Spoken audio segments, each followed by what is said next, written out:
Hi my dear students, आपके सामने present है history class 10th chapter 3 the making of a global world. शुरुआत से आप देखिए कि आपको जो सीनरी आपको दिखाई दे रही है, आपको ये इस चैप्टर का पॉइंट ऑफ व्यू है। किस प्रकार से इस चैप्टर के माध्यम से हमें पढ़ने को मिलेगा, हमें जानकारी देखने को मिलेगी, वो सारी चीज़ें आपके समक्ष है। किस प्रकार से दुनिया एक दूसरे के नज़दीक आती जा रही है, वो सारी इंफॉर्मेशन नॉलेज आपको इस चैप्टर के माध्यम से बताया जाएगा। नाम से ही देखिए आप, the making of a global world, a long history of trade, migration, capital, ideas and much else. यहाँ हम चैप्टर को एक प्रकार से आपके समक्ष बिल्कुल चित्रात्मक, जिस प्रकार से आपके सामने, जैसे ऐसे आपको लगेगा जैसे कि पूरी की पूरी फिल्म आपके सामने घूम रही है, इस प्रकार से हम आपको बताने का प्रयास करेंगे। और हमारा प्रयास, मुझे विश्वास है, आपके हृदय तक पहुंचने का प्रयास करेगा। तो यहाँ देखिए किस प्रकार से जमाना बदला प्राचीन समय से, एंशिएंट टाइम से। लोग पहले किस प्रकार से यात्रा किया करते थे। जो करेंसी थी वो पहले ये सी सेल्स ये थी, उसके बाद में करेंसी भी चेंज हुई। यहाँ बुक्स के बारे में बता रखा है, आज का ये ज़माना बता रखा है, हवाई जहाज, एरोप्लेन्स है, कार्गो शिप्स है। और पहले लोग किस प्रकार से ज्ञानार्जन हासिल करते थे, और वर्तमान का समय ये बुक्स का किस प्रकार से क्या आ गया, ये आगे का और ही फ्यूचर के बारे में बता दिया गया है। देखिए नेक्स्ट, यहाँ आपके समक्ष आपके जो, क्योंकि आपको एग्जाम भी देनी है 10th क्लास की, तो यहाँ सबसे पहले आपके सामने परिभाषा दी गई है ग्लोबलाइजेशन की। It refers to an economic system that has emerged since the last 50 years or so, but as we will see in this chapter, the making of the global world has a long history। तो यहाँ आप देखिए कि एक लंबे समय का एक ताना माना दे रखा है। ये पूरी परिभाषा आपको याद करनी है।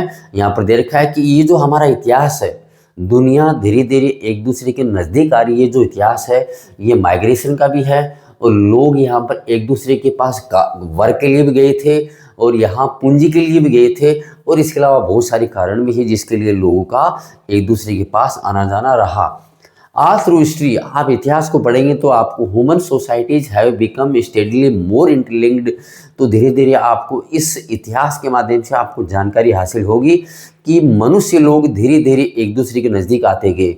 किस नॉलेज के सारे या किस बात के सारे आते गए, फ्रॉम एंशिएंट टाइम्स आपके सामने दे रखा है। किन किन लोगों ने यात्रा की, ट्रेवलर्स है, ट्रेडर्स है, प्रीस्ट है, पिलग्रिम्स है। इन्होंने travelled vast distances for knowledge, दूर दूर तक वो गए, ट्रेवलर्स, ट्रेडर्स, प्रीस्ट और पिलग्रिम्स। और ये किसको प्राप्त करने के लिए गए, तो पहला दे रखा है नॉलेज, दूसरा अपॉर्चुनिटी, स्पिरिचुअल फुलफिलमेंट, आध्यात्मिक संतुष्टि, नॉलेज की प्राप्ति के लिए गए। और एक कर रखा है एस्केप परसिक्यूशन।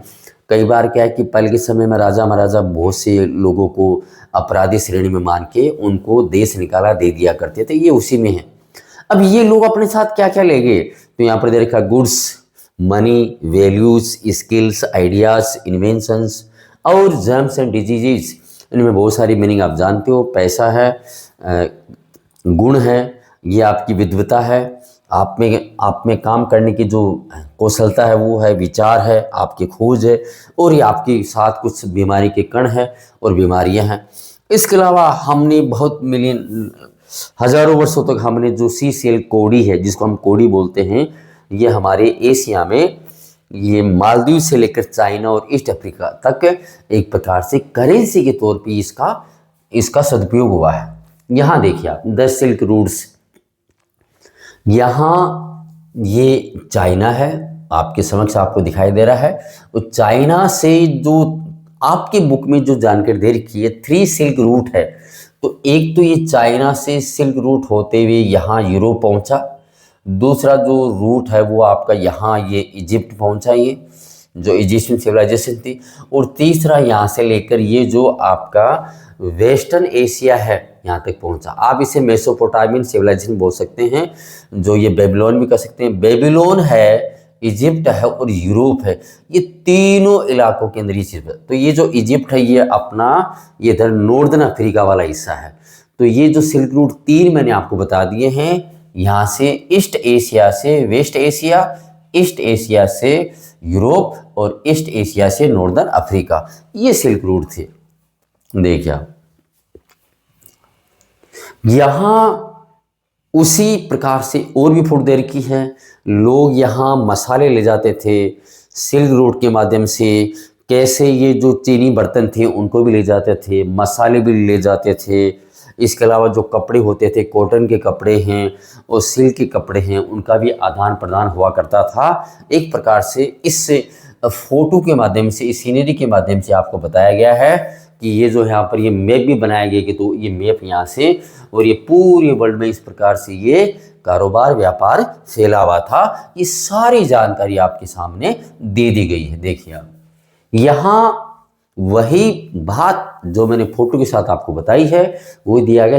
3 रूट है यहाँ पे एशिया का, एशिया से ईस्ट एशिया से वेस्ट एशिया, ईस्ट एशिया से यूरोप और ईस्ट एशिया से नॉर्दर्न अफ्रीका।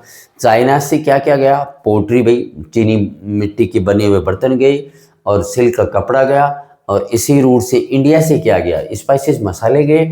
और यहाँ से टेक्सटाइल, कॉटन गया यहाँ से। और बदले में इनको क्या मिला? इन रिटर्न, यहाँ लिखा हुआ इन रिटर्न बदले में क्या मिला?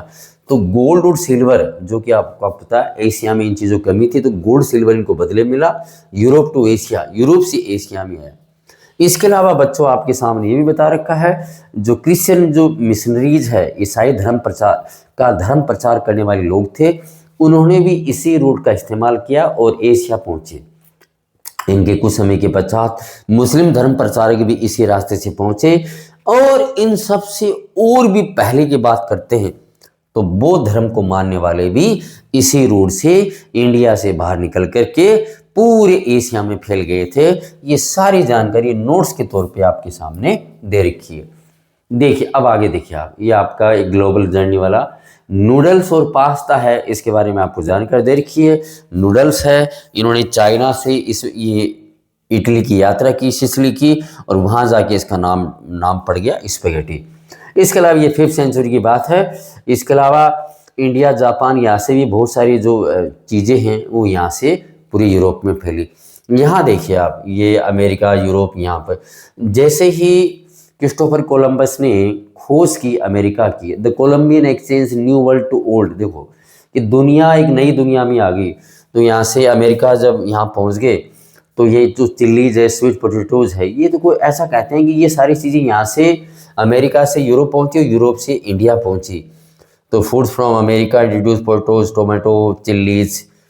तो ये ग्राउंडनट है, मूंगफली है, सोया है और ये शकरकंद है, ये सब के सब यूरोप, अमेरिका से यूरोप और यूरोप से इंडिया पहुंची।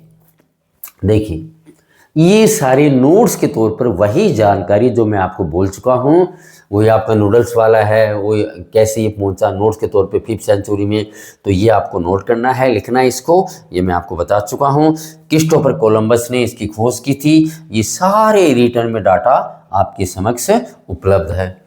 अब देखो potatoes, life and death in Europe. आपने अपने बुक में पढ़ा होगा आयरिश पोटैटो फेमिन, ये डाटा है 1845 से। ये थोड़ा सा डाटा यहाँ पर मिस्टेक है, तो 1845 की ये जानकारी है, थोड़ा सा ये आई एम वेरी सॉरी, ये थोड़ा सा मिस्टेक है। बिफोर द पोटैटो, 18वीं शताब्दी की बात है कि पहले लोगों के पास खाने के लिए कुछ ज़्यादा कुछ नहीं था, गरीबों के पास। फिर धीरे धीरे क्या है कि पोटैटो वगैरह वो उसमें आ गए, तो ये जानकारी बढ़ गई, ठीक है, लोगों का स्वास्थ्य सही रहने लगा। लेकिन इस बीमारी ने इस पोटैटो को ख़त्म कर दिया और जिसकी वजह से सैकड़ों की संख्या में लोग स्टारवेशन, भूखमरी से मर गए, लोग भूखमरी से मर गए। चलो आगे देखें, global connection 16th century shift, Indian Ocean trade.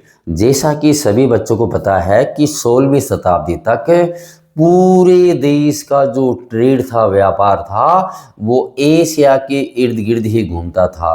लोग ये सोचते थे कि हम यहाँ इंडिया और जो चाइना है यहाँ एक बार कैसे भी करके पहुँच जाएं, तो हमारे पास भी उन सब सामानों का हम उन सब सामग्रियों को हम प्राप्त कर सकें, द अमेरिकाज। लेकिन अब क्या, अमेरिका की खोज हो गई, तो अमेरिका एक नई दुनिया है, न्यू वर्ल्ड है। तो वहाँ से ये सारी ये जो सब्जियाँ वगैरह जो भी ये चीज़ खाने वाली, ये सब वहाँ से यूरोप पहुँची और यूरोप से इंडिया पहुँची या एशिया पहुँची। लो भाई आगे देखो आप, ये सारी जानकारी आपके सामने दे रखी, किस प्रकार से the pre modern world shrank greatly, धीरे धीरे क्या पूरी दुनिया पास सिकुड़ती गई, आती गई, एशिया के पास यूरोप आ गया, यूरोप अमेरिका चला गया। इस प्रकार से ये सारी जानकारी नोट्स के तौर पर आपको ये सब बता रखा है बोर्ड आपको। आप इसको, हाँ इसमें लास्ट लाइन एक चीज़ हो रहा है, आपने नाम सुना होगा अल डोरेडो, अल डोरेडो। तो जब वहाँ यूरोप के लोग जब अमेरिका गए, तो वहाँ पर उनको मैक्सिको के पास एक ऐसी जगह का पता भी चला। रियल में वहाँ चांदी प्राप्त हुई थी, सोना इतना प्राप्त नहीं हुआ था, लेकिन लोगों को वहाँ बुलाने के लिए इन लोगों ने एक प्रकार से एक काल्पनिक दुनिया की खोज एक दिमाग में बना ली, जिसका नाम रखा अल डोरेडो, जो कि सोने से भरी हुई है। देखिए आप आगे हम उसका थोड़ा फोटो भी बताएंगे, लेकिन यहाँ देखिए the deadly invisible weapon small pox paving. एक मिनट, चलो यहाँ देखिए आप, यहाँ जानकारी दे रखी है, जो कार्य स्मॉल पॉक्स ने किया, बड़ी माता, जो कार्य स्मॉल पॉक्स ने किया, स्पेन के जो सोल्जर थे वो उनसे ओतप्रोत थे, ये बीमारियां उनके पहले से लगी हुई थी, बंदूकें भी उनके साथ थी, बंदूकें भी उनके साथ थी, और ये बीमारियां पहले से उनके लगी हुई थी। लेकिन यहाँ के जो लोग थे, यहाँ के जो लोग थे, जो रेड इंडियंस बोला करते हैं अमेरिकन लोगों को, उनमें इतनी ज़्यादा इम्यूनिटी नहीं थी इस बीमारी से लड़ने की। तो ये बीमारी जब इनमें फैली, तो ये गांव के गांव सो गए। सोने का मतलब ये हो गया कि गांव के गांव खत्म हो गए। देखो साहब से, देखिए आप, यही आपके बुक में दे रखा है। ये 16वीं शताब्दी के लग मिड 16th सेंचुरी की बात है। अमेरिका को बंदूक ने नहीं हराया, अमेरिका को इस बीमारी ने हरा दिया। ये जानकारी आपके सामने देख रखी है। अब यहाँ देखिए आप, ये सब नोट्स के तौर पे आपके सामने लिखा हुआ है। European conquest over American continent was not just a result of superior fire power, मतलब बंदूक की गोली से ये लड़ाई नहीं जीती गई। यहाँ पर देखा कि द मोस्ट पावरफुल जो वेपन है इनके पास में, वो था मिलिट्री वेपन की बजाय इनके पास थे जर्म्स, रोगाणु थे। और रोगाणु किसके थे? स्मॉल पॉक्स के थे। तो ये अपने साथ शरीर के साथ ये लेके आए थे, क्योंकि ये लंबे समय से ये समुद्र यात्रा कर रहे थे, जिनकी वजह से इनको आदत पड़ गई थी ज़िंदगी जीने की। लेकिन अमेरिका के जो ओरिजिनल जो मूल निवासी थे, उनमें इतनी इम्यूनिटी नहीं थी इस बीमारी से लड़ने के लिए। तो स्मॉल पॉक्स है। इस प्रकार स्मॉल पॉक्स ने साबित कर दिया कि मैं डेडली किलर बीमारी हूँ। और एक बार ये बीमारी जब शुरू हो गई, उस कॉन्टिनेंट फैल गई, तो धीरे धीरे गाँव को सबको तबाह कर दिया, बर्बाद कर दिया। इसने सैकड़ों हजारों की संख्या में समुदायों को नष्ट कर दिया। और बच्चों आप यहाँ देखिए, ये जॉन विंथॉर्प है, ये कई बार आपका क्वेश्चन आता है। इन्होंने लिखा है अपनी बुक में, अपनी डायरी में, मई 1634 की बात है, मई 1634 की बात है, कि स्मॉल पॉक्स ऐसा लगता है कि मालिक ने हमारी सहायता करने के लिए, जीसस क्राइस्ट ने हमारी सहायता करने के लिए भेजा है। ये नोट्स के तौर पे आपके समक्ष है, पूरी जानकारी है। यहाँ देखिए आपका जो नेक्स्ट टॉपिक आपका है 3 फ्लो ऑफ ट्रेड। ये जो आपका है ग्लोबल इकोनॉमिक फ्लोज, तो ये 3 फ्लो ऑफ ट्रेड है। तो यहाँ पर एक आपका रहेगा फ्लो ऑफ ट्रेड। अब जो व्यापार का जो फ्लो है वो एशिया से यूरोप की तरफ आ गया। दूसरा आपका फ्लो है फ्लो ऑफ लेबर, तो मजदूरों की ज़रूरत अब एशिया के बजाय यूरोप में पड़ने लगी। और तीसरा है फ्लो ऑफ कैपिटल, पूंजी है, जो पैसे का बोलबाला जो एशिया में था, धीरे धीरे यूरोप में जाने लगा। ये तीनों के बारे में आपको मैंने विस्तार से ये पिक्टोग्राफी के तौर पे मैंने आपको बता दिया। ये 3 फ्लो ऑफ ट्रेड है। यहाँ देखिए कॉर्न लॉज, ब्रिटेन के अंदर मकई को उगाया जाता था, लेकिन ये यहाँ पर आपको पता है इंडस्ट्रियलाइजेशन भी यूरोप में सबसे पहले सबसे ज़्यादा बार हुआ है। तो इन लोगों ने सबसे पहले इसका फ़ायदा उठाने की सोची। यहाँ पर आपको जानकारी दे रखी है, हम ब्रिटेन के लोग हैं, हम ही इसका फ़ायदा नहीं उठाएंगे तो फ़ायदा उठाएगा कौन। तो प्रोटेक्शन फॉर ब्रिटिश एग्रीकल्चर, तो भाई इन्होंने पार्लियामेंट के लोगों को मजबूर किया। तो पार्लियामेंट के लोग हैं, उन्होंने इसको कानून लागू कर दिया इसका। तो ये 1846 है। माफ़ी चाहूँगा, नीचे थोड़ा ये जेमिनी के माध्यम से किया गया था तो थोड़ा सा डाटा मिसक्लूज है, तो आप इसको माने 1815 से 1846। तो ये कौन लाज बना जिसकी वजह से जो बाहर से इंपोर्ट होके जो मकई आ रही थी, कौन आ रहा था, उस पर टैक्स टैरिफ ज़्यादा लगा दिया गया। लेकिन शुरू में तो ये कामगार रहा, लेकिन बाद में क्या हुआ, यहाँ के शहर के रहने वाले लोगों ने इसका विरोध किया। नो कोला चीप ब्रेड, क्योंकि अब जो ब्रेड थी वो महंगी हो गई थी, इसलिए इन लोगों ने, उद्योगपतियों ने इसका विरोध किया, मजदूरों ने इसका विरोध किया, तब जाके इसको हटाया। ये पूरा सिनारियो इसमें दे रखा है। ये यूनाइटेड किंगडम की बात है, 1815 से 1815 से 1846 की बात है। आगे देखिए आप, द ग्लोबल इकोनॉमिक ट्रांसफॉर्मेशंस। यहाँ पर आपके समक्ष ये बताया गया है कि जो लंदन है, ब्रिटेन यूके लंदन है, वह पूरी दुनिया का सेंटर बनता जा रहा है। क्योंकि आपको पता है कि यहाँ के लोगों ने भाई ये अमेरिका पर भी कब्जा कर लिया, यूएसए है, और ये यहाँ इंडिया पर भी इधर कब्जा हो गया। तो एक प्रकार से कहते हैं कि विक्टोरियन एरा का समय था वो, ऐसा मानते हैं। तो लगभग 50 मिलियन माइग्रेंट्स लोग हैं, वो किस प्रकार से अपनी रोजी रोटी के लिए, अपनी अच्छी ज़िंदगी के लिए कहाँ से एशिया से यूरोप जा रहे हैं, और यूरोप के और इधर के लोग भी इधर आ रहे हैं। तो इस किस प्रकार से आपने देखा इंडस्ट्रियलाइजेशन भी हो रहा है, आगे बढ़ रहे हैं। यहाँ पर बड़ी बड़ी फैक्ट्रियाँ लगी हुई है, ये भी आपको बता दिया किस प्रकार से लोग अच्छा खाना खा रहे हैं। और यहाँ पर महिलाएं भी इन फैक्ट्रियों के साथ साथ खेतों में भी काम कर रही हैं। ये सब आपको बता रखा है। ये फ्लो है कैपिटल का, गुड्स का, और 50 मिलियन लोग हैं इसमें आगे जा रहे हैं। ये पूरी जानकारी आपको दे रखी है कि किस प्रकार से क्या क्या हुआ। अब लोग किस प्रकार से, people had to settle on the lands, ये पूरा आपको नोट्स दे रखा है। ये ज़्यादा आपको डीपली करने की आपको जरूरत नहीं है, फिर भी आपको बता दूं, लोग वहीं रहने लगे जहां पर वो खेती बाड़ी कर रहे थे। तो उन्होंने अपनी बसावट वहीं बना ली, वहीं मकान बना रहे हैं, वहीं मजदूरों को ला रहे हैं। और पैसा कहाँ से आ रहा है, लंदन से आ रहा है। लगभग 50 मिलियन जो लोग हैं वो दूसरे देशों को छोड़ के यहाँ पर आ गए, अमेरिका चले गए या ऑस्ट्रेलिया चले गए। और यहाँ पर ये भी देखिए 150 मिलियन और लगभग 150 मिलियन लोग हैं पूरी दुनिया में अपने घरों को छोड़ चुके हैं, समुद्र पार करके, लंबी यात्रा करके एक अच्छे भविष्य के लिए, एक बेटर फ्यूचर के लिए जा रहे हैं। अब आगे देखें, कैनाल कॉलोनीज, ये सीन आप देख लीजिए सिनारियो, और यहाँ से मैं आपको बताने का प्रयास करूँगा। क्या बात था, पंजाब की बात है। जब हम ब्रिटिश इंडिया में रह रहे थे तो पंजाब में जो ईस्ट पंजाब है वहाँ पर नदियाँ आ रही है और नदियों के माध्यम से अच्छी फसल उगाई जा रही है। लेकिन वेस्ट पंजाब जो वर्तमान समय में पाकिस्तान में है, ये अंग्रेज़ लोग ये भी चाहते थे कि वहाँ पर भी सुधार हो सब कुछ, तो उन्होंने नहरें बनाना शुरू कर दी। तो ये नहरें आपके समक्ष है, बगल में पटरियाँ भी हैं, और ये गाड़ियों से ये माल, ये जो अनाज की बोरियां लेके जा रहे हैं। तो ये जो ईस्ट पंजाब से किसानों को निमंत्रण दिया गया वेस्ट पंजाब में बसने के लिए, नहरें बना दी गई और उनको कहा गया कि आप नहरों के अगल बगल में आप अपनी बसावट करके रहें और खेती बाड़ी करें। तो ये लोग यहाँ आ गए। ये सब कुछ कैनाल कॉलोनी, इसे ही कैनाल कॉलोनीज कहा गया है। ये पूरा आपकी अकॉर्डिंग टू योर बुक है, ये पूरा आपका नोट्स के तौर पे है, आप इसको समझ ले। Canal colonies were planned agricultural settlements establish primarily in the Punjab region of British India.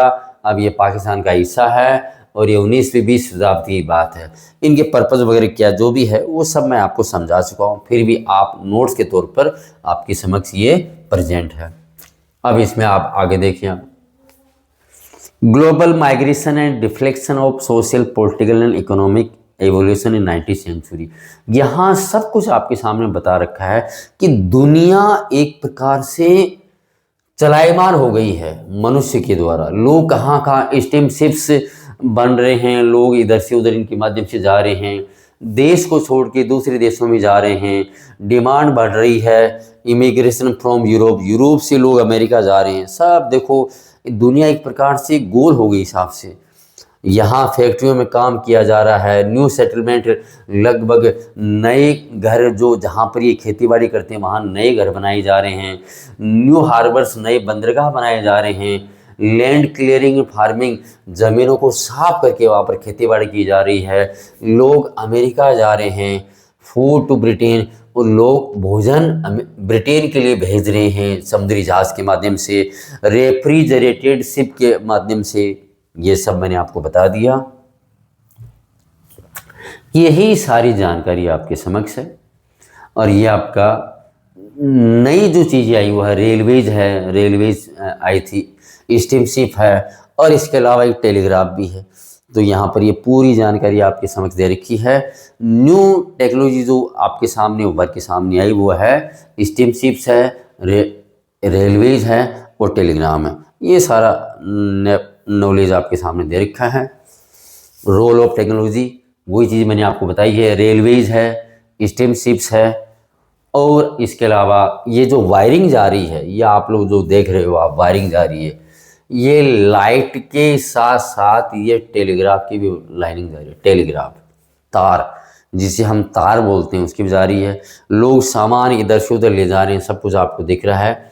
और ये कॉलोनाइजेशन इन्वेस्टमेंट नए प्रकार से हो रहा है। अब आप देख ग्लोबल मीट ट्रेड, ये मीट वाली बात है। पहले जो ये जो गाय है या जो भी कैटल है, इनको किस प्रकार से जहाज़ों में भर के ले जाया जाता था, और यूरोप के जो पुअर लोग, गरीब लोग हैं, वो भाई उनके लिए संभव नहीं था कि इस प्रकार से खाना खा सके, इनको महंगा था। बाद में रेफ्रिजरेटेड शिप ईजाद हो गया, तो यही इनका जो मीट वगैरह हुआ करता था, ऐसे चमड़े के थैले में, बैग में डाल करके इस प्रकार से मीट को अंदर पे करके बाहर से ये फ्रीज मतलब जमा दिया जाता, जमा रहता था, और ये मीट खराब नहीं होता था।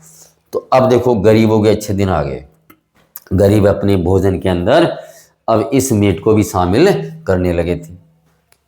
यहाँ देखिए आप, ये आपका न्यू कॉन्सेप्ट आपका बर्लिन कॉन्फ्रेंस है। ये आपके यहाँ पर डाटा पूरा दे रखा है। 1885 में जर्मनी की राजधानी बर्लिन में इनकी मीटिंग हुई थी। बड़े बड़े लोग, ब्रिटेन, फ्रांस, वो सारे के सारे, अमेरिका वगैरह सब, बेल्जियम है, जर्मनी है, सब ये इधर आए थे ये। और एक ऐसा कहते हैं कि एक टेबल पर बैठ के, देखो 1885 की पूरी जानकारी दे रखी है, एक टेबल पर बैठ करके ये इसका नक्शा बनाया था। इस नक्शे को देखो, आपको अधिकतर जगह आपको ऐसा लगेगा कि लाइनें बनी हुई हैं, तो ये लाइनें शो करती कि हाथ से इसको काटा गया है। उसके बाद में धरती को नापा गया, वहाँ अफ्रीका को, और उसको नाप करके ये एरिया आपका, ये एरिया आपका, एरिया आपका, इस प्रकार से किया गया। ये सब देखो, ब्रिटिश एक्सपेंशन विस्तार हुआ, जर्मनी भी सुपर पावर बन गया, ये सब उस वक्त का दे रखा है। अब बच्चों इसमें आप आगे देखें, आप यहाँ ये स्टैनली है, तो इनके बारे में पूरा नाम दे रखा है। तो ये स्टैनली जो थे, तो कौन है, ये पत्रकार भी है और ये खोजी अन्वेषक भी। न्यूयॉर्क से आए थे, और लिविंगस्टन गए थे, मिशनरी भी थे, अफ्रीका में बहुत सालों तक रहे, इनके साथ में बहुत से लोग रहा करते थे। ये लोग कहाँ कहाँ किस किस एरिया में जा रहे हैं, उस एरिया की वो नक्शा बनाते हुए जा रहे थे। इन्होंने, इनके साथ बहुत से लोग भी रहते थे, और इनकी जो खोज है, जो इन्होंने जो खोज की थी, जो नक्शे बनाए थे, वो ये जो ब्रिटिशर्स है इनको सहायता मिली। These explorations help the conquest of Africa. Africa में इनको अपना विस्तार करने में सहायता मिली। ये सारा सब दे रखा है भाई, ये सब कुछ इनका योगदान है भाई। अब हम बात करते हैं, हमारा नया टॉपिक आ गया, रिंडरपेस्ट। ये एक प्रकार की खुरप का, मुप का बीमारी है। ये अफ्रीकन लोगों की फ़ोटो आपके सामने दे रखी हैं, और किस प्रकार से ये गाय वगैरह देखो आप, इनकी हड्डियां सामने आ गई हैं भाई। आप इनके सामने देखो कि कितना लरूर, इन सब पूरा देखा है वहाँ का। देखो किस प्रकार से कितना आगे जीव जंतु, जब इनकी कोई बीमारी लग जाती है तो फिर भी इंसान का बचता क्या है, देखो आप। चलो, ये इनके बारे में पूरी जानकारी दे रखी है। ये रिंडरवेस्ट कब आई, ये 1880 के दशक में आई। और ये कोई क्या था, ब्रिटिश एशिया, हो सकता है इंडिया, हो सकता है चाइना है, यहाँ से कोई गाय का मांस आया था इटली के सिपाहियों के लिए, सोल्जर्स के लिए। इटली के जो सोल्जर्स थे अफ्रीका में, इरिट्रिया एरिया जो देश है उसको जीतने के लिए आए थे, उनके लिए भोजन के तौर पे ये आया था। उसमें कुछ ये जम्स थे, वो जम्स थे तो वो उनमें उन्होंने वो जो मीट खा खो के वहाँ पर कुछ फेंका, तो वो जानवरों ने खाया, तो जानवरों में ये बीमारी फैल गई। ऐसे ये बीमारी आग की तरह फैल गई, जंगल जैसे लाइक फॉरेस्ट फायर, जिस प्रकार से जंगल में आग फैलती, उसी प्रकार से बीमारी अफ्रीका के अटलांटिक कोस्ट तक 1892 तक फैल गई। It reach the Cape. अब ये केप ऑफ गुड होप जो अफ्रीका के मैप का, देखो मैं आपको बता दूं, इसमें नहीं है आगे, अभी देखिए आप, ये जो नीचे वाला एरिया है ये केप ऑफ गुड होप है। तो यहाँ तक ये बीमारी फैल गई थी, हम यहाँ चल रहे हैं। तो आने वाले 5 सालों में 90% जो ये बीमारी केप ऑफ गुड होप तक फैल गई, नीचे वाले हिस्से तक। और ऐसा कहते हैं कि ये बीमारी जिस इलाके से जा रही थी, सारे जानवरों को 90% जो कैटल थे, मवेशी थे, उनको समाप्त करती हुई जा रही थी। अब ऐसा कहते हैं कि जो अफ्रीका के मूल निवासी लोग हैं वो इन कैटल्स को ही अपना धन मानते थे। अब ये 90% तो खत्म हो गए, और जो 10% बचे, तो ये ब्रिटिशर्स लोगों ने क्या किया, प्लांटर्स है, माइन ओनर्स है और कॉलोनियल गवर्नमेंट्स हैं, इन्होंने सफलतापूर्वक बाकी बचे हुए 10% कैटल्स पर अपना कब्जा कर लिया और उन मूल निवासियों में उन लोगों को दिया जो उनके प्रति वफादार थे। तो इस प्रकार से आपने देखा कि भाई इनका जो बोलबाला था यहाँ के मूल निवासियों वो खत्म हो गया, इनके गुलामों का बोलबाला शुरू हो गया। और इस प्रकार से ये जो बाकी जितने लोग थे, ये सब अफ्रीका के जो मूल निवासी लोग थे, इनके गुलाम हो गए और ब्रिटिशर्स लोग आगे फैल गए। लो साहब, अब इन लोगों को मजबूर कर दिया गया कि आप लोग खुले मंडी में आ जाओ। जैसे आपको पता है हमारे एरिया में जहाँ भी जो मार्केट में बड़ा चौक होता है, वहाँ पर लोग मजदूरी करने के लिए जाते हैं। इनहेरिटेंस लॉ भी इनका बदल दिया गया। ये सारा पूरा जानकारी इसमें दे रखा है। क्या देखो, एम्प्लॉयर्स यूज, इन्हें बहुत सारे तरीके अपनाए कि ये अफ्रीकन लोग हमारे यहाँ पर नौकरी करिए, हमें हैवी टैक्स लगा दिए। इन्होंने इनहेरिटेंस लॉ को बदल दिया कि जो परिवार में सबसे बड़ा होगा वही इसका मालिक होगा, और बाकी जितने परिवार के लोग हैं सब के सब लाइन हाजिर हो जाओ, भाई आ जाओ, परिवार से बाहर निकलो और आपको काम करना पड़ेगा। हमारे प्लांटेशन में भी काम करना पड़ेगा, हम सड़क बनाएंगे वहाँ भी काम करना पड़ेगा, और हम जो बिल्डिंग बनाएंगे वहाँ पर भी आपको काम करना पड़ेगा। ये सारी जानकारी आपके सामने यहाँ पर दे रखी है, किस प्रकार से उनको मजबूर किया गया कि मार्केट में आप काम करने के लिए आए। यहाँ देखिए आप, ये indenture, it was a world of fast economic growth as well as great misery. अब यहाँ पर इंडेंचर लेबर माइग्रेशन की बात की जा रही है। एक प्रकार से एक कॉन्ट्रैक्ट के तहत लोगों को मजदूर बनाकर दूर दूर जगह पर भेजा गया। अब ये इन्होंने वादा किया कि भाई इकोनॉमी बहुत तेज़ बढ़ेगी, टेक्नोलॉजिकल एडवांस भी बढ़ेगा, इनकम बहुत ज़्यादा हो जाएगी। बच्चों यहाँ पर आप गौर से देखिए, ये पिक्चर कलर्ड है, हरा भरा, इनके लिए हरा भरा था, लेकिन हमारे जैसे लोगों के लिए ग्रेट मिजरी, बहुत दुख तकलीफ, पॉवर्टी, गरीबी, कोएर्सन, मतलब अफरा तफरी का 5 ईयर कॉन्ट्रैक्ट था एक प्रकार से। Indenture labour migration from India, तो दोनों तरफ की ये लोग सपने दिखाते थे इनको कि ऐसा आपका जीवन होगा, लेकिन ये जीवन इनका ही बना, इनका नहीं बना। और देख लो आपके सामने, तो ये सब कुछ आपके सामने बता रखा है किस प्रकार से लोग जाते थे, हिसाब से कौन कौन से एरिया से हैं। तो इंडिया से गए, इंडिया से, चाइना से ये लोग भाई हजारों की संख्या में लोग गए, और इनसे ये प्रॉमिस भी किया जाता था कि 5 साल के बाद में आपको वापस घर भेज दिया जाएगा। कॉन्ट्रैक्ट पे साइन भी होते थे। अधिकतर जो इंडेंचर वर्कर्स से ये कहाँ से गए, जहाँ पर भाई फसल नहीं हो रही है, सूखा पड़ रहा है, तो ईस्टर्न उत्तर प्रदेश है, बिहार है, सेंट्रल इंडिया है, ड्राई डिस्ट्रिक्ट ऑफ तमिलनाडु है, ये वो एरिया जहाँ से गए। ये नोट्स के तौर पे आपके सामने बनाया हुआ है, ये वो एरिया है जहाँ से ये लोग गए। इन्होंने बहुत सारे कुछ बदलाव महसूस किए थे। यहाँ क्या हुआ, यहाँ पे कॉटेज इंडस्ट्री है, उसमें इतनी वो आमदनी हो रही है, ज़मीन का किराया बढ़ गया, और यहाँ पर वो जगह ज़मीन साफ़ कर दी गई खदान कार्य के लिए, प्लांटेशन के लिए ज़मीन खाली कर दी गई हिसाब से।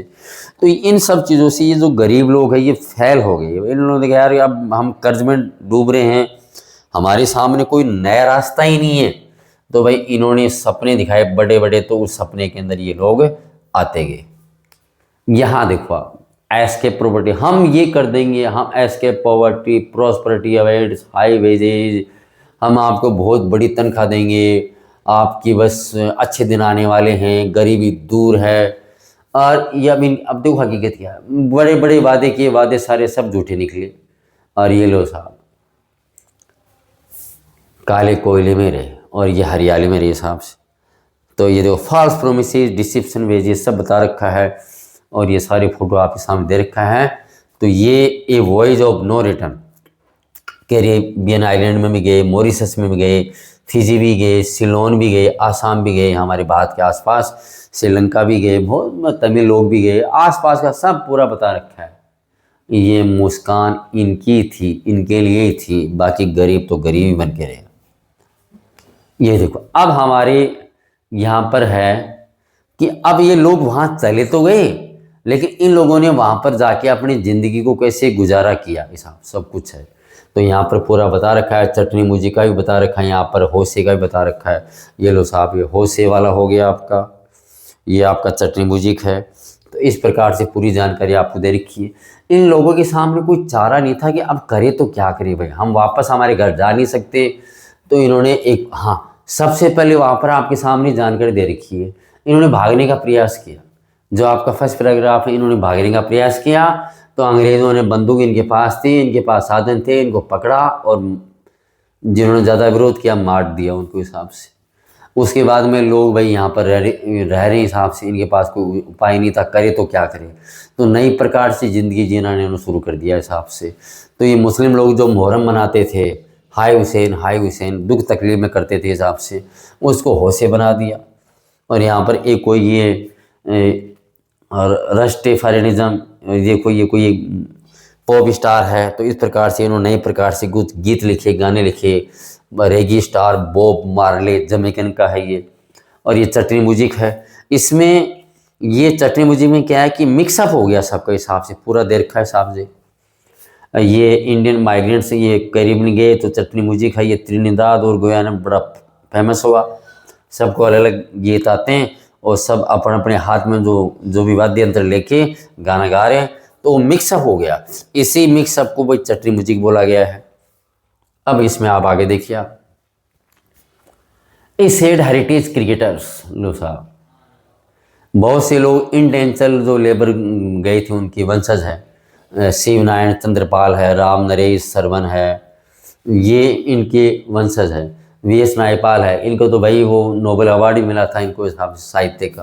Capture the sense of loss of the diarrhoea, जो भी है हिसाब से लिखा हुआ है। लेगेसी ऑफ इंडियन माइग्रेशन बता रखा है।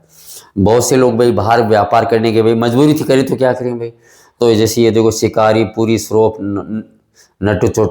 नटू चटाई, इनके बारे में आपकी बुक में पूरी जानकारी है, किस प्रकार से बाहर गए। इन्होंने छोटा मोटा बैंक खोला। और ये हैदराबादी स्नी ट्रेडर्स है, ये वर्ल्ड वाइड ये गए। इन्होंने भाई जो लोग यात्रा करने जाते थे या समुद्री जहाज से यात्रा करके आते थे, तो ये इनके बच्चों के लिए कुछ न कुछ सामान ऐसे देते थे हिसाब से। तो बदले में इनको ये महिलाएं वगैरह खूब सारा इनको पैसा दिया करती थी। इस प्रकार से इनका ये धंधा चल गया। ये आपके सामने बता रखा है कि इनसे जो इनके जो वंशज आगे जाके हुए, तो उन्होंने क्या क्या किया। यहाँ आपके सामने जानकारी है, the shifting tides of Indian trade.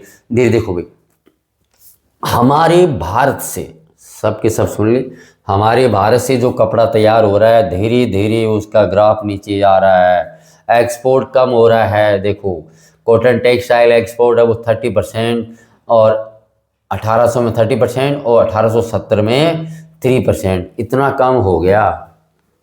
हमारे हाथों से बनी हुई जो भी काम था वो इतना कम हो गया, जबकि हमारा जो कच्चा सूत है जो है उसका उसका एक्सपोर्ट बढ़ गया।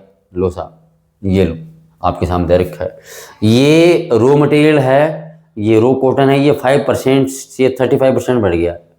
इंडिगो इंडिगो है, उसका भी बढ़ गया। नील की खेती भी, उसका भी भाई एक्सपोर्ट बढ़ गया। ये समुद्री जहाज के माध्यम से सूरत जो बंदरगाह है या उसके आसपास की है, वहाँ से ये ब्रिटेन जाया करता था। ये पूरी जानकारी आपके सामने दे रखी है कि हम भारतीयों को किस प्रकार से बर्बाद किया गया। अब ये देखिए, ब्रिटेन वाले ट्रेड सरप्लस में आगे रहते हैं, तो ये ट्रेड सरप्लस है क्या, ये पूरी जानकारी दे रखी है। ब्रिटिश है भाई, इंडिया को एक्सपोर्ट करते हैं, तो भाई इनका ग्राफ धीरे धीरे बढ़ रहा है भाई। इंडिया का एक्सपोर्ट है, देखो वैल्यू ऑफ एक्सपोर्ट, ब्रिटिश से इम्पोर्ट है, तो पूरा दे रखा है इंडियन एक्सपोर्ट्स वगैरह। तो ये हमारा कम है, इनका ज़्यादा है। ये ट्रेड सरप्लस क्या है, ये आपकी बुक में दे रखा है, हम भी आपको बता देते हैं। ब्रिटिश का सामान है, ब्रिटेन से इधर ब्रिटिश इम्पोर्ट है, ये इंडिया। ये थोड़ा सा मैं मेरी भाषा में आपको बता दूं भाई, ब्रिटेन वाले चाइना के साथ व्यापार करते हैं, ब्रिटेन वाले इंडिया के साथ व्यापार करते हैं, ब्रिटेन वाले इंडिया से खूब सारा पैसा अर्न करते हैं, लेकिन ब्रिटेन वाले चाइना से लॉस में रहते हैं। तो उस लॉस, थोड़ा बहुत लॉस में रहते हैं, तो उस लॉस की भरपाई इंडिया के व्यापार से जो फायदा हुआ उसे करते हैं। यही आपका ट्रेड सरप्लस है। इस प्रकार से इनको फायदा मिल रहा है भाई, भारत की वजह से इनको फायदा मिल रहा है। द फर्स्ट वर्ल्ड वार, ये पूरा सीन आपके सामने सिनेरियो दे रखा है। 1914 से 1918, ये अगस्त 1914 से ये नवंबर 1918 तक चला। ये पहला वार टाइम ट्रांसफॉर्मेशंस है, मॉडर्न इंडस्ट्रियल वारफेयर है पहली बार, इसलिए इसको कई बार फर्स्ट इंडस्ट्रियल मॉडर्न इंडस्ट्रियल वार भी बोला जाता है। कितने लोग घायल हुए इसमें देखो, 9 मिलियन डेड हो गए, मर गए, 20 मिलियन घायल हो गए, इस पूरे दे रखा है। और ये देखो महिलाएं भी किस प्रकार से आगे बढ़ करके, हथियारों को बनाने का कार्य कर रही है। इकोनॉमी को सोशल इम्पैक्ट है, धीरे धीरे क्या है कि अर्थव्यवस्था का प्रभाव इन पर बढ़ गया, जिसकी वजह से महिलाएं और बच्चे हैं धीरे धीरे डिक्लाइन पे चलेगी। ये सारा सब कुछ आपके सामने दे रखा है। लोगों की पहुंच कहाँ कहाँ से आगे बढ़ रही है, लोग दूसरों को मार रहे हैं और घायल भी कर रहे हैं। पोस्ट वार ग्लोबल इकोनॉमिक टर्मोइल, यहाँ देखिए आप, ये एक प्रकार से जो भी है हमारी धरती माता पृथ्वी, उसको बता रखा है। लड़ाई के बाद में किस प्रकार से क्या क्या हुआ, सब अमेरिका के कर्जे में पड़ गए, बहुत लॉस हुआ। अमेरिका सबको पहले से लूट रहा था, और ये देखो 1921 में कर्जे वार लोन की वजह से दब गए। इनके पास कोई काम नहीं है, इनके पास देखो लाइन लगी हुई है, ये बेरोजगार हो गए, कोई काम नहीं है। यहाँ तक कि खेतों के अंदर भी जो फसल है वो लोग किसान ज़्यादा उगा रहे हैं, लेकिन फिर भी उसकी भरपाई नहीं हो पा रही है। Ford assembly line a new era of prosperity, Henry Ford का नाम आपने सुना होगा। उन्होंने असेंबली लाइन, आपको पता है, किसी कसाई के पास ही अपने बापू के लिए, पापा के लिए वो मीट लाने गया था, तो वो आपने देखा था इसने देखा था किस प्रकार से कम समय के अंदर वो चीज़ें सप्लाई हो रही है।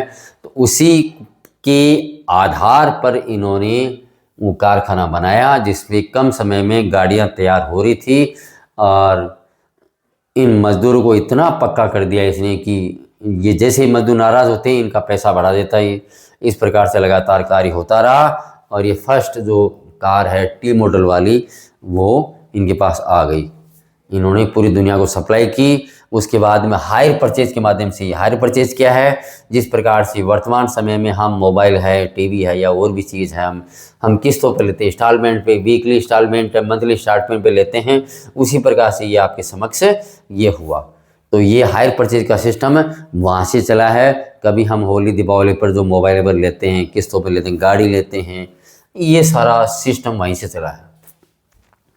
द ग्रेट डिप्रेशन, आर्थिक महामंदी की शुरुआत हो गई भाई, खूब उगाया अनाज वगैरह, पर किसान है दोनों हाथों पे से लेकर बैठा है भाई, इसको कौन खरीदेगा, किसको बेचें हम, ये पूरा सब दे रखा है भाई। यहाँ पर भी आर्थिक मंदी आ गई, अमेरिका वाले सारे सब लोन दे दे के थक गए। अब अगर लोन हमारा वापस दो, लेकिन लोन वापस दे कहाँ से भाई, पैसा ही नहीं लोगों के पास, दे कहाँ से। ये देखो आप, द ग्रेट डिप्रेशन है, वर्ल्ड इन डिस्पेयर, पूरी दुनिया निराशा में भर गई। लोग बैंक बैंक दिवालिया घोषित हो गए, बैंक दिवालिया घोषित हो गए। डाटा आपकी बुक में पूरा दे रखा है, बैंक दिवालिया घोषित हो गए और किस प्रकार से कितने बैंक कोलैप्स हुए वो पूरी जानकारी दे रखी है। इनको वर्क चाहिए, वर्क वर्क वर्क, काम चाहिए इनको, हिसाब से काम मिल कहाँ रहा है। और ये जो इंस्टॉलमेंट पे जो सारा सामान लिया था सब का सब बिखरा पड़ा है, काम नहीं है, काम चाहिए, बस बात ये। अब हम हमारे भारत की बात करते हैं तो आपको पता है दुनिया में द ग्रेट डिप्रेशन 1929 में शुरू हुआ, लेकिन भारत में शुरुआत पहले हो गई थी। तो 1928 से 1934 तक, और हमारे भी भारत में ऐसी हालत होगी भाई, इन्होंने खूब पैसा लिया, खूब अनाज उगाया, लेकिन अब खरीदे कौन, प्राइस गिर गई, सब कुछ पूरा ये तबाह हो गया। ये सब हमारे भारत के बारे में पूरा बता रखा है। ये लो, रूरल अनरेस्ट, ये 1930-31 की बात है। अब ये अपना कर्जा दूर करने के लिए जो ज्वेलरी है वो भी सारी बेच दी, जमीन को नीलाम कर दिया, वो भी सारा बेच दिया, और कर्ज है, और कर्ज है, और कर्ज जो भी है। ये वो समय था जब महात्मा गांधी ने सिविल डिसओबीडियंस मूवमेंट चलाया था, सिविल डिसओबीडियंस मूवमेंट चलाया था। ये वो समय था, 1931 की बात है, 12 मार्च 1931 की बात है, ये चलाया था। ये आपके समक्ष आपको पता है। लेकिन शहरों के अंदर इसका असर कम पड़ा, शहरों पर, अर्बन इंडिया में इसका असर कम पड़ा, क्योंकि रिलेटिव प्रोस्पेरिटी यहाँ पर बनी। कारण क्या था कि यहाँ पर वो जो लोग काम करते थे उनकी फिक्स इनकम थी, और प्राइजेज भी इतनी ज़्यादा नहीं थी हिसाब से सामान की, और ये क्योंकि प्राइजेज कम थी तो घर की महिलाएं भी आराम से काम कर रही थी। तो शहरों के अंदर इसका असर कम पड़ा, बजाय गांव में तो सब कुछ बिक गया। और महात्मा गांधी दोनों शहर और अर्बन और ये रूरल के बीच में एक कड़ी बन के उभरे, और इन्होंने 12 मार्च 1931 को सिविल डिसओबीडियंस मूवमेंट 60 मार्च के तौर पे शुरुआत कर दी। ये देखिए आप, इंडिया गोल्ड एक्सपोर्ट, भारत का सोना बाहर जाने लगा, और वो भारत के सोने ने ब्रिटेन को बचाया था। सेकेंड वर्ल्ड वार आपको पता है 1939 से 45 के बीच में ये शुरू हुआ था। आपको पता है सारा सब कुछ, किस प्रकार से अडोल्फ हिटलर का वो स्वास्थ्य की वजह से सारा मामला जो भी है, और उसमें कौन कौन से साथ शामिल थे वो सब बताएंगे। और सेकेंड वर्ल्ड वार के बाद में अमेरिका है एक तरफ, और एक तरफ नहीं सॉरी ये यूएसएसआर है, तो उनका बोलबाला था यूएसएसआर का, और दुनिया के दो हिस्से बन चुके थे, और एक तरफ बोलबाला है डॉलर का, और ये अमेरिकन है, ये आपके सामने आप देख लीजिए। प्रकार से दुनिया दो भागों में बट चुकी थी।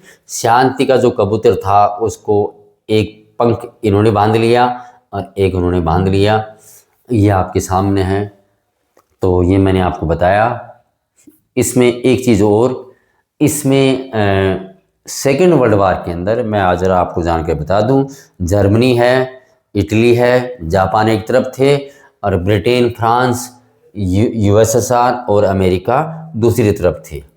अब देखो आप, अब नई ग्लोबल इकोनॉमी शुरुआत हो रही है, और ये शुरुआत हो रही है जुलाई 1940, आपकी बुक में शायद इसमें दिया हुआ है या नहीं है, मैं आपको बता दूं। हाँ 1944 ये दे रखा आगे।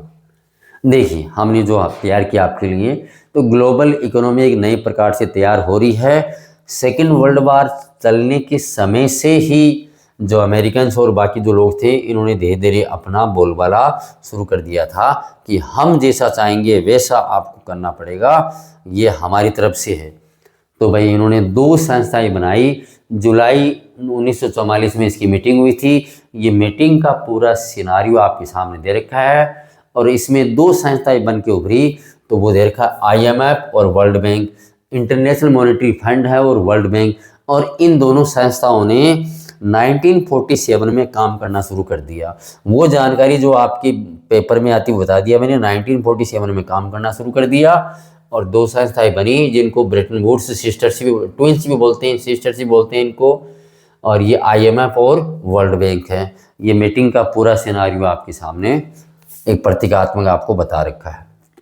लो साहब जुलाई 1944 में जब इनकी मीटिंग हुई तो ये एक प्रकार से आपके सामने पूरा सिनारियो आपको दे रखा है। ये बड़े लीडर्स नहीं है, प्रतीकात्मक आपके सामने बता रखा है। दो संस्थाएं बनी, IMF और एक बनी वर्ल्ड बैंक। ये दोनों संस्थाओं को आपके सामने बता रखा है। ये पहले समझ गए थे कि दुनिया इस प्रकार से बनेगी तो हम कुछ काम शुरू कर देते हैं। अब देखिए आप, जो एशिया और अफ्रीकन लोग हैं, इनको लगा यार ये IMF और वर्ल्ड बैंक के माध्यम से हमें ठगेंगे, हमें लूटेंगे, हमारे रिसोर्सेज को कंट्रोल में करेंगे। तो इन्होंने ग्रुप ऑफ 77 की मीटिंग की और ये NIU एक नए प्रकार का आर्थिक एक ऑर्डर चाहते थे ताकि हमें हमारे संसाधनों पर हमारा अधिकार हो, हमारा कंट्रोल हो। आगे देखिए आप, दुनिया अब बदली जा चुकी है, हम नए ज़माने में प्रवेश कर चुके हैं। तो क्या हुआ कि मिड 1970s 1970 के लगभग जो अमेरिका ने जो व्यवस्था की थी वो धीरे धीरे धराशायी होने लगी। तो 1970 का बता रखा है। 1970 के बाद में अब लोग IMF और वर्ल्ड बैंक के बजाय अब लोन जो है वो लोन के लिए कहीं ना कहीं और कंपनियों के बारे में सोचने लगे। ये पूरा आपके सामने बता रखा है। धीरे धीरे ये सब कुछ सिस्टम बदलता गया और एक नई सोच, नई पावर 3 देशों में उभर के सामने आई। वो जानकारी आपको मैं बता रहा हूँ। इंडिया, चाइना और ब्राज़ील, ये 3 जो देश है आज इकोनॉमिक पावर के तौर पे उभर रहे हैं। ये पूरा आपको बता रखा है। 1970 के बाद में दुनिया बदली है और ये जो नई दुनिया है उस दुनिया में मैं भी रह रहा हूँ, आप भी रह रहे हैं और हम धीरे धीरे आगे बढ़ने का प्रयास कर रहे हैं। तो बच्चों मुझे उम्मीद है मैंने आपको इस वीडियो के माध्यम से इस चैप्टर को क्लियर कर दिया है। इसी के साथ ही हिस्ट्री का 3rd chapter the making of global world आपके समक्ष समझाया जा चुका है। मुझे उम्मीद है ये आपको बहुत ही पसंद आएगा। आप हमारे इस चैनल को लाइक, सब्सक्राइब और इसको आगे फॉरवर्ड करने का भरपूर प्रयास करें। Thank you, have a nice day.